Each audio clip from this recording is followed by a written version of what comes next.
అందరికీ నమస్కారం. ఈరోజు నేను నవరాత్రి, దసరా ఉత్సవాల వెనక ఉన్న spiritual significance and yogic significance గురించి మాట్లాడబోతున్నాను. అందరం మనము 9 రోజులు అమ్మవారిని రకరకాల అవతారాల్లో మనం పూజిస్తాము, సేవిస్తాము, ఆరాధిస్తాం కదా! కాకపోతే దీని వెనకాల ఒక స్పిరిచువల్ సిగ్నిఫికెన్స్ ఉంది. మన శరీరానికి, మన ఆరోగ్యానికి కూడా అసలు ఈ ఉపవాసం ఎందుకు ఉండాలి? ఎందుకు పూజ చేయాలి? ఇది మనకేం చేస్తుంది? అమ్మవారు మనకి ఏమేమి కోరికలు నెరవేరుతాయి? ఈ రకంగా మనం ఆలోచిస్తూ ఉంటాం కదా! మెటీరియలిస్టిక్ ఆలోచనలు. అవి ఖచ్చితంగా నెరవేరుతాయి. వాటితో పాటు లోపలున్న నిగూఢమైన అర్థం ఏంటి?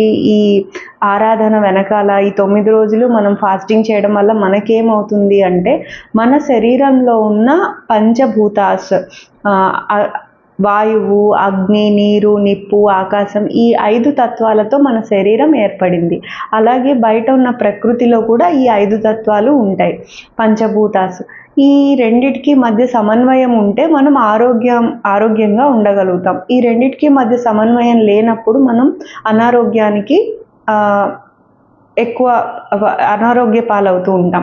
సో ఈ బ్యాలెన్స్ ఎప్పుడెప్పుడు తప్పే అవకాశం ఉందంటే, ఎప్పుడైతే సూర్యుడు మనకి ఆరోగ్య ప్రదాత, సూర్యుడి ద్వారా వచ్చే లైటింగ్ శక్తిని బట్టే ఈ ప్రపంచంలోని అన్ని జీవులు వాటి ఆహారాన్ని అందుకోగలుగుతున్నాయి, జీర్ణించుకోగలుగుతున్నాయి. దాన్ని శక్తిగా మార్చుకొని ఈ సృష్టిలో ఉన్న చరాచర జీవకోటి సూర్యుడి యొక్క శక్తితో బ్రతుకుతున్నాయి. ఎప్పుడైతే ఈ వింటర్ సీజన్ వస్తుందో మనకి సూర్యుడి యొక్క శక్తి తగ్గుతుంది.